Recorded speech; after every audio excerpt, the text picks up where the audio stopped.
After 3 long months, the Castillo de San Marcos still remains closed. All because of this unpleasantness that we have been having. Which is kind of sad. I'd really like to go across that gate.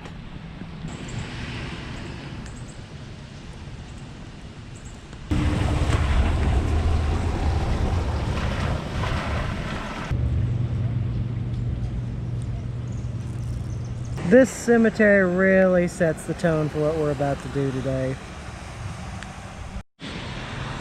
It's definitely going to be an interesting one. Very, very interesting. Probably someday in the future we'll have to come out here when the cemetery is open.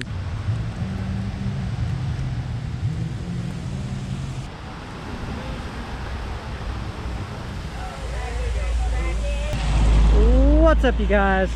Chet Guthrie, the Dream Poet here, coming to you all with another vlog here in the Sunshine State.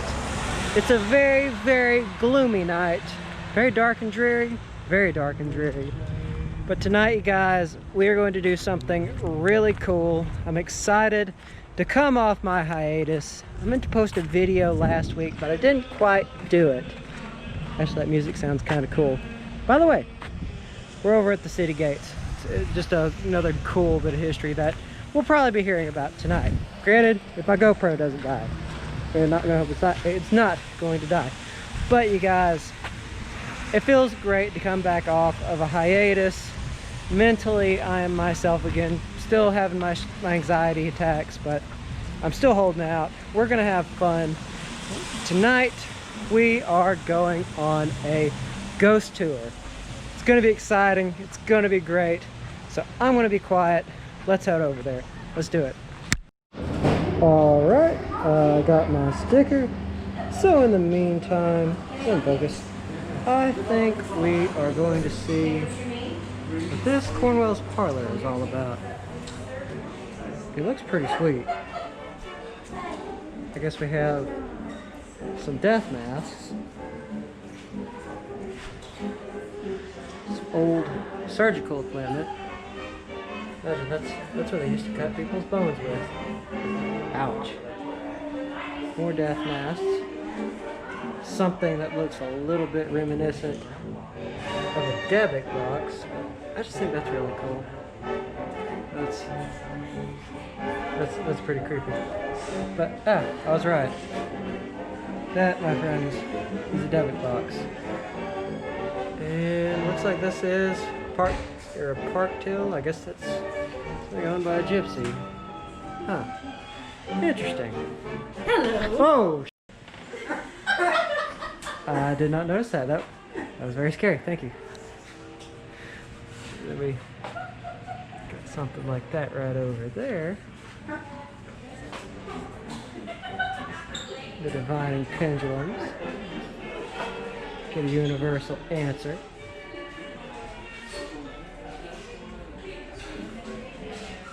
The Geo box. I gotta know what that is. Oh, this is really cool. And of course, ooh, I did not notice this. It's a traveling mortician's table. Really sweet. And least we not forget, one of a kind Ouija board.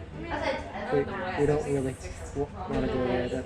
It's kind of dangerous.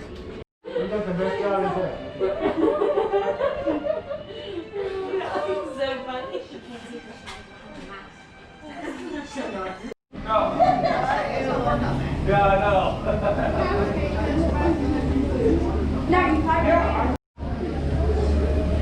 Right here? Right in here. Alrighty. Alright, you guys are on board. Now let's do this.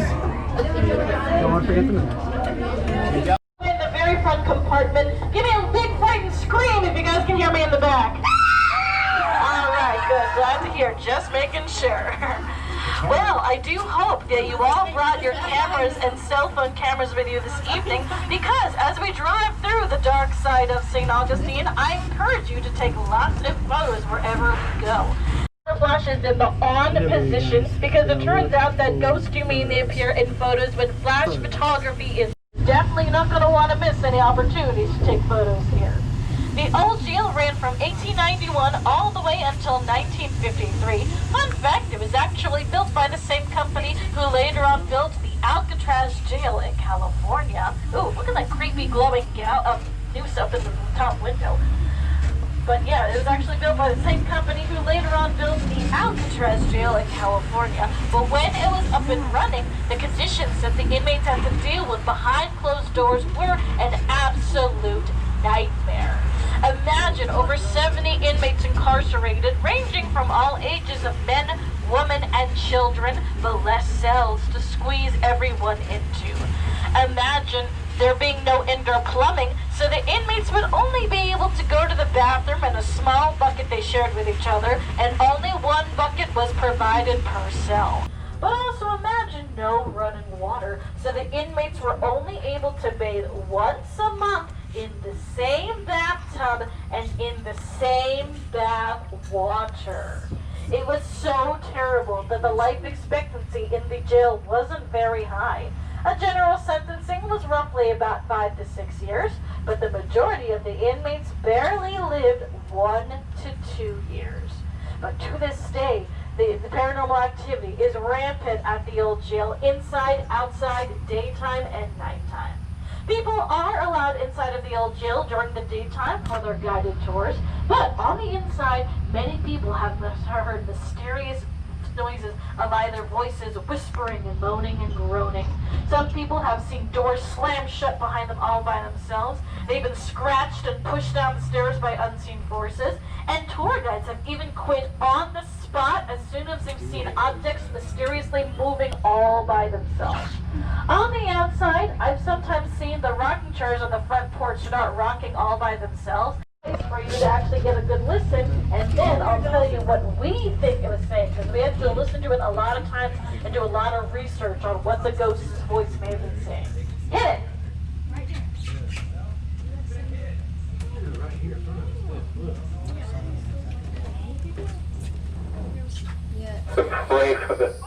That's your voice. Oh, It's fine. you had it. Alright, that was the first step. Okay, that was the second listen. Now, we did our research, and we think that the ghost's voice was saying there are only 8. There are only 8.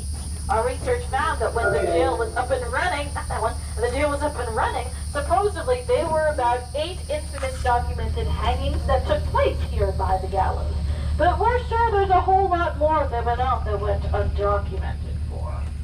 On that very same paranormal group, one of the female investigators named Stephanie was on the upper cell block taking photos. It was dark in there, so she had to let her camera flash repeatedly go off.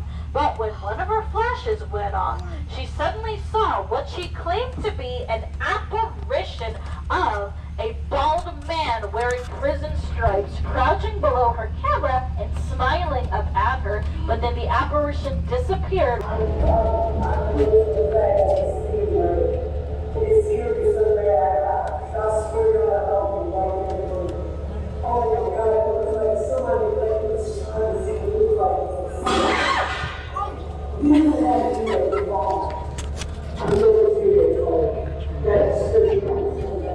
Oh, you can definitely hear the fear in her voice as she just kept on babbling how it is a 5-foot tall chest piece looking monument.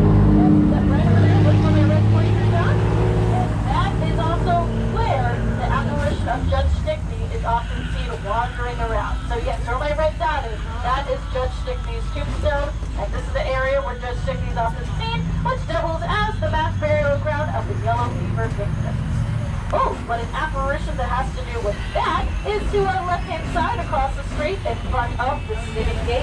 Her name is Elizabeth. Everyone say hello, Elizabeth. Hello, Elizabeth. Very good. This apparition is of a young little girl wearing a blue colonial dress, standing in front of the city gates, waving to people that pass by, before she starts to fade, and then she completely vanishes. It turns out that Elizabeth was the very first victim of the yellow fever, but strangely, while she and her family are buried within the cemetery with the rest of the bodies, she's the only one out of her entire family among all the apparitions who are still seen to this very day. We don't exactly know the cemetery to our right that they named after him, and was being used for Catholic burials from the 1770s all the way until the mid-1880s. But since the area did originate from Native Americans, that may be the assumption as to why people to this day have witnessed strange paranormal activity. Some claim to have seen strange lights flashing in the cemetery different hours of the days and night. Very long ago, or perhaps she might be looking for a brand new lover. Hey, Green Hat, you interested in joining her? Green Hat, are you interested in joining the bride? Hey, Green Hat. What about you, Blue Shirt Flag? Are you interested in joining the bride? No? Hey, guys. We're also going to take a look at the front of the cemetery, which will be on the right-hand side. Now, keep an eye out for the entrance gate, because there is a big oak tree, and in this tree is where the apparition of a little boy in period clothing is often spotted. He mostly appears whenever children are present. And this little boy's name, hang on real quick, so you see this? This little boy's name is James. We know that because several feet away from James's tree, which is right over here, again look where my red pointer's on the tree, lies his lonely tombstone sitting out all by itself, which is coming up ahead, right here. Hi, James. And it dates that little James died at a young age of only 5 years old and 10 days. Would any of you kids like to go in and play with him? Alright. But yes, parents have actually reported their children start waving at that tree even though they don't see anyone in there. And then when they ask the kids, who are you waving to? The children will say, that little boy in the tree wants me to go in and play with him. So parents, make sure you hold on to these kids, because I wouldn't want them disappearing off the trolley and James making a brand new plaything so he's not so anymore. On the outside, but on the inside though, she had a very dark, twisted personality. Ida Alice Flagler dabbled with a popular drug called opium, and she owned a Ouija board. They say she would lock herself up in the dark rooms of the hotel, which is to our right late at night, smoking her opium and consulting her Ouija board. But one night, her Ouija board somehow managed to convince her that if she eliminated Henry Flagler, she could actually become the next Tsarina of Russia. Kind of a weird thing to be told by a Ouija board, but she actually believed it. She actually did attack Henry Flagler, but thankfully he survived her attack, and he entered institutionalized and divorced. But after she died, her spirit began haunting the premises of the hotel. They say she was trying to find and torment Henry Flagler's third wife, since he didn't remarry after her. But down at the building at the college, she mostly haunts the girls' dormitories and terrorizes girls with red hair. The spirit of Henry Flagler also haunts the property as well. He's a very friendly spirit though, and he's mostly around the main entrance areas.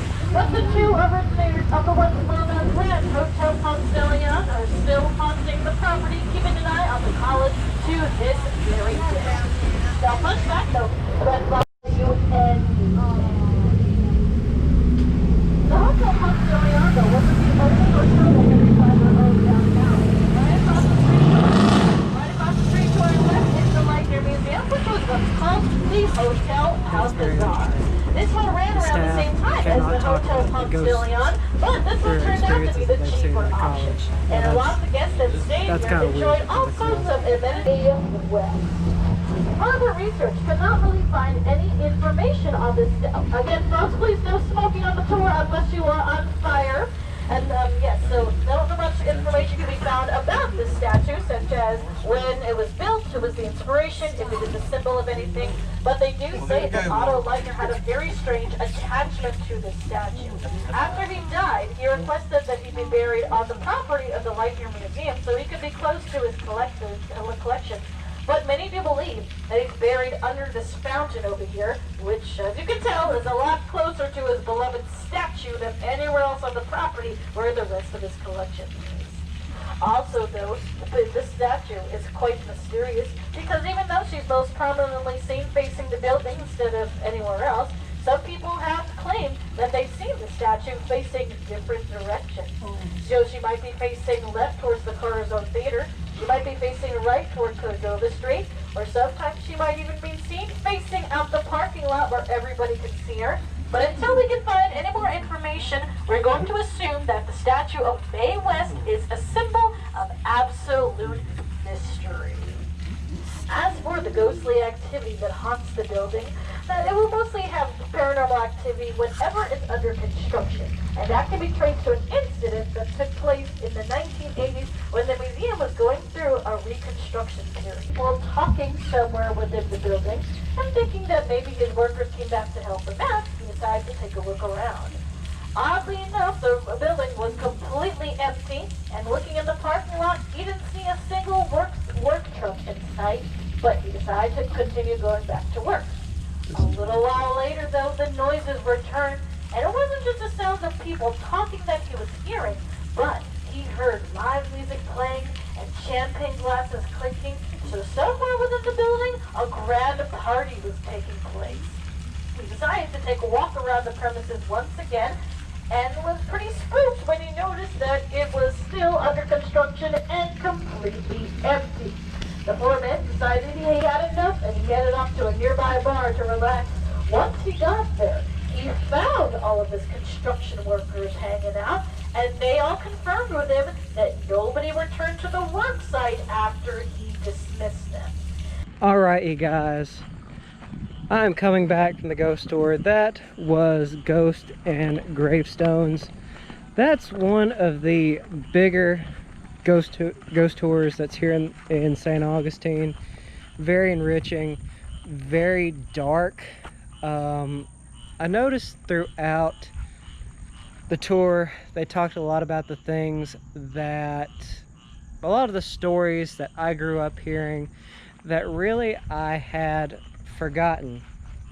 It's good to be reminded, and plus growing up, 13-year-old me like absolutely loved the way that ghost tour was done. Sadly, with all this unpleasantness going on right now, we were not able to go into the buildings like the old jail, or I believe, oh yes, the cemetery, the Potter's Wax Museum. We sadly could not go in there because of the unpleasantness, but still, regardless, it was a good show, good everything. And I figured, since the tour has ended, I figured we'd walk around the Castillo a little bit, because the history of the Castillo, there are two things especially that happened here. One was during the 1700s, 1500s, a army general here, Spanish general, militiaman, he was here, and his wife and another gentleman were having an affair.